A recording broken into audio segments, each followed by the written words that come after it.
It's been some time since Iron Maiden announced their 2023 The Future Past Tour.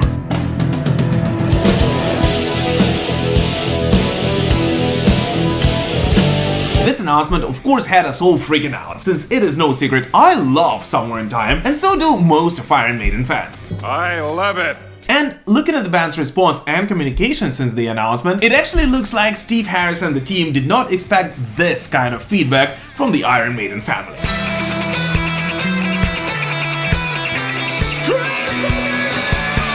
Since the day of the announcement, Iron Maiden fans took the internet by storm, commenting on all of the social media platforms about how excited they are to hear their favorite Somewhere in Time songs live, speculating on the setlist, which I'm about to do by the way, and guessing whether the inflatable stage production from Somewhere on Tour will find its way on an Iron Maiden concert in 2023.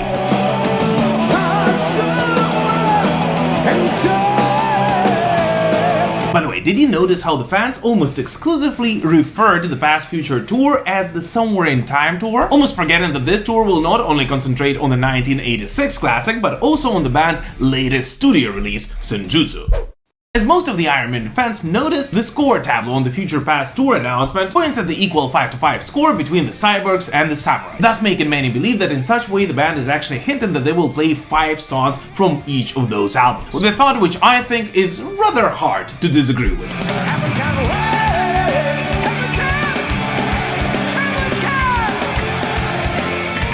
But here's the thing, I actually don't think that even the band themselves can with 100% certainty say which songs they will play on the following tour. And even if they do have a tentative set list they've agreed upon, nothing is actually set in stone, and they might actually change it up to better reflect what is going on in the outside world. And thus I of course also reserve an opportunity to change my opinion closer to the beginning of the tour. So do all who live to see such times. But just to be able to check in with myself next summer, here's what I think they might go with. When it comes to Senjutsu, I think that out of the songs they already played, I'm almost sure they will keep on going with Stratego, simply because the other songs on the record are rather long and they will need a shorter track to balance their set list, and Stratego in my opinion is in fact a perfect mid-tempo piece for that.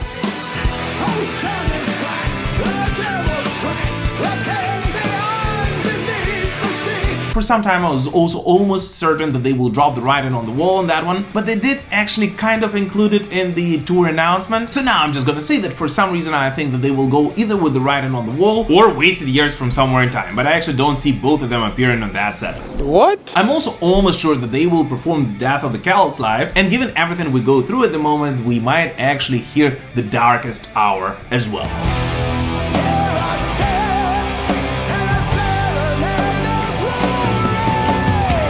Since they did say that their intention is in fact to dive into the longer tracks on Senjutsu, I actually think that they will play Lost in Lost World and The Parchment. Although I personally would absolutely have loved to hear Hell on Earth live, though it might be the hardest song on the record vocally, and I don't think that the boys will make Bruce go through such troubles when he is 64 years old.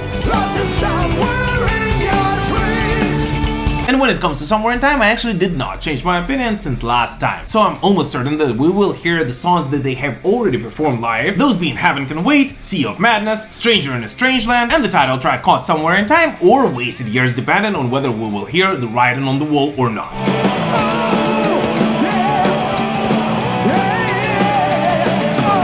But what I am almost certain about is that we will finally hear the song which all of the fans have been begging Iron Maiden to play for years. And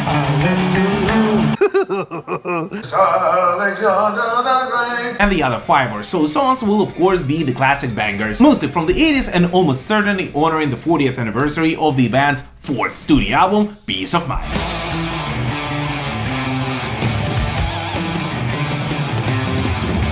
But the funniest thing is that still, even if they play Somewhere in Time in its entirety, and even if they will double the amount of shows on that tour, Somewhere in Time will still remain one of the most loved Iron Maiden albums by the fans, but it will still remain the most underplayed 1980s album by the band. It's just outrageous. But the exercise that I just did in terms of the setlist has been done by pretty much every Iron Maiden fan, with all of us speculating which songs we might hear live. And given this buzz around the upcoming tour going for quite some time now, the buzz which it seems like was not expected even by the band themselves. Yeah, unbelievable. In fact, even by now, because of the enormous demand, Iron Maiden already had to announce a second date for the show in London, and just a couple of hours after that announced a second night in Krakow, Poland. The show after which I truly hope that they will add another date in Kyiv, Ukraine, since I and tens of thousands of heavy metal fans were not able to see Iron Maiden live this year because of the war in my country. But the thing is, the excitement is actually so high that I actually think that if Iron Maiden decides to start pre-selling some merch for the upcoming tour right now, it might be sold out in just days. Thus, I'm 100% sure that the band will invest in the stage production of that tour, and we will get to see something incredible, both retrospective and modern at the same time. And thus, we're almost certainly getting another live album by the band in the next couple of years.